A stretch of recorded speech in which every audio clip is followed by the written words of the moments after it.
Hello everyone and welcome back to another must-see chess game from the chess history from 1989.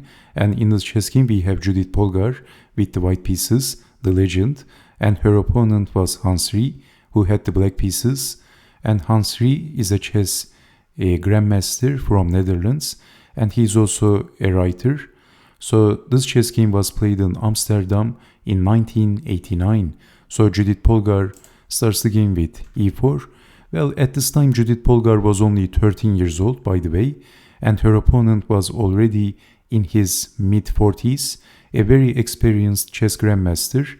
So we have c5, the Sicilian defense, and we are going for the open Sicilian and then the Scheveningen variation of the Sicilian defense. Bishop to e2, bishop to e7, and both players castled. Bishop to e3, a6, and then f4. And Judit Polgar is immediately charging from the king side. Rook over and then pushing the pawn, kicking the knight back.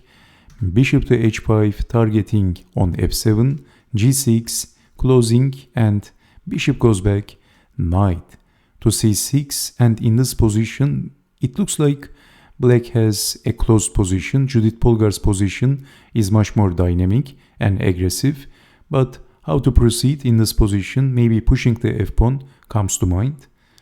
The light square bishop of black is not looking so active, but black is playing positional chess. Later, slowly, black is planning to develop his bishop as well, but Judit Polgar is not wasting any time, and she immediately attacks her opponent.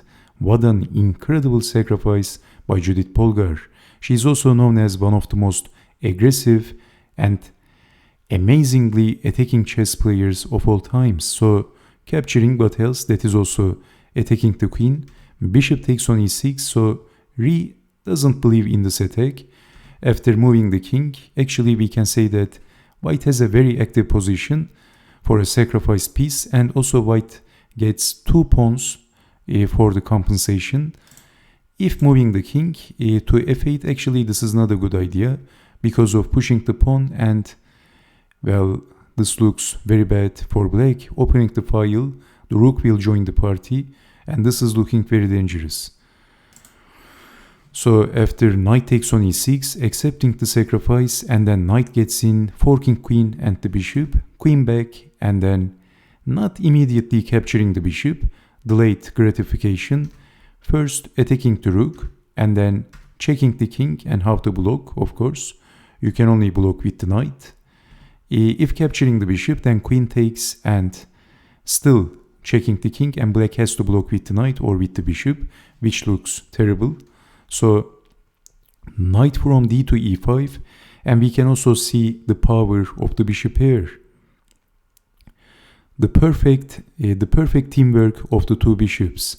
So Polgar simply captures the bishop and then captures the knight, and she's, I think, threatening to take the pawn, and that's going to be checkmate.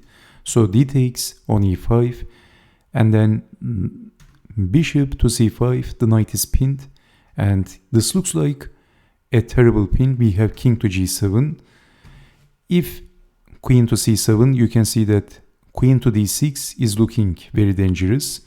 So attacking the bishop, and Judit Polgar played bishop takes on e7. Black checks the king, and then black didn't capture the bishop. Black played bishop to h3 in a very difficult position. So if after moving the king, if rook takes on f7, then bishop to f6, and then checking the king, checking again, and where is the king going? Blocking with the rook and then capturing the pawn, and this opens the f-file, the rook is pinned, and how to defend? There is no sensible defense in this position. Maybe defending with the bishop. Computer engine says bishop to e6, and this looks terrible. White also has time to double the rooks and attack. So, okay, we have bishop to h3, but in this position, Judit Polgar played a move, and her opponent resigned. The move is queen to f3, and black resigned. What a crushing, dominating, Amazing chess game by Judit Polgar. Well, she is threatening checkmate, and in this position there is no sensible defense. For example, if bishop takes on f1, then queen to f6 is getting checkmated for black. Lights out. That's the knockout punch. And if rook takes on f7, then capturing the rook, and black is getting checkmated again, and there is no defense. At the final moment, black develops the bishop, but it is too late because black is getting checkmated. Actually, in this position, it is unnecessary to say this, but black can prolong the game with going back with the bishop, which doesn't make any sense. The computer engine says bishop to f6 check, king takes bishop, and then checking the king with the queen, queen to b3, and black is getting force checkmated, which is a little bit complicated, but I'm a very simple man. Simply bishop takes on f8, rook takes, and then e takes on f5, rook takes bishop, pushing the pawn, and white is a rook up, and this is unplayable for black, especially after pushing the f-pawn, and this is all over. What a beautiful, amazing chess game by Judit Polgar.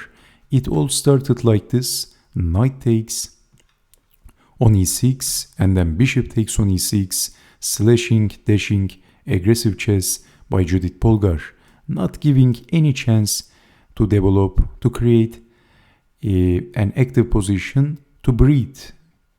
I mean, simply Judit Polgar destroyed her opponent very quickly. This was an early knockout, a beautiful chess game. So I hope to see you next time. Take care and bye bye.